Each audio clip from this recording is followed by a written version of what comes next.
So today I'm going to give you a quick tip on how to plant your tomatoes so you get a better yield. You see, the tomato plant is actually a vine, and everywhere this vine touches the soil, it wants to put on new roots. And you can already see these bumps along the stem called root initials, and they're just waiting for the right conditions to be able to sprout. You don't have this advantage with all of your vegetable plants, however. Take your pepper plant. When you're transplanting your peppers, make sure you plant them at the current soil level, maybe slightly above, but not too deep because you can cause stem rot. That is not the case, however, with tomatoes. All right, so this is where I'm going to put the tomatoes. I see dog tracks in there. Yeah, you. I'm talking about you.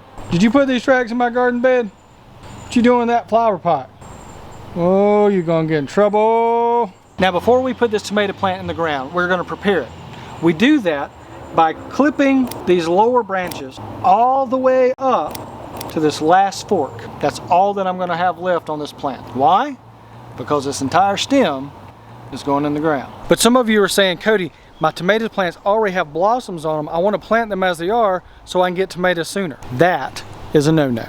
But now you're scratching your head saying, why is it a no-no to plant a tomato plant that's already got a bloom on it? Isn't that what we want? But you see, the problem comes in where the tomato plant has a blossom or a fruit on it, and now it's diverting its energy to go to the reproductive process rather than the growth process. And we would have a lot more tomatoes if we let it go through the growth process before the reproductive process. Having a tomato plant with a tomato on it is exciting, but having a tomato plant with a dozen tomatoes on it is more exciting. And while it will take you longer to get the first tomato, when you do start producing tomatoes, you're not going to produce one or two at a time. You're going to end up producing branches of them at a time. See, it's just like anything else in our lives.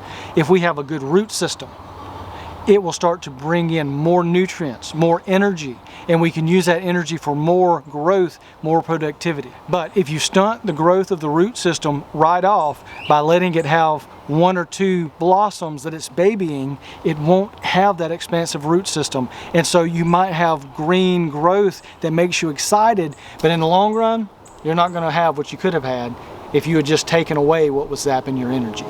And some of you are saying, but Cody, I don't have the depth in my garden to plant it that deep. That is a lot of depth. The solution is to plant it horizontally. We're going to gently bend the stem where it comes up out of the soil. I want to keep the fork just out of the dirt, and then we're going to cover up everything else.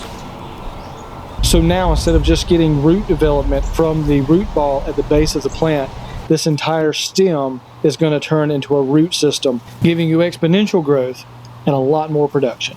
And there it is. It may seem like you're losing time in your growing season by doing that, but that trick right there is going to get you a lot more tomatoes than planting them with blossoms. All right, that's it. Tomato plants are in the ground and we are ready to grow.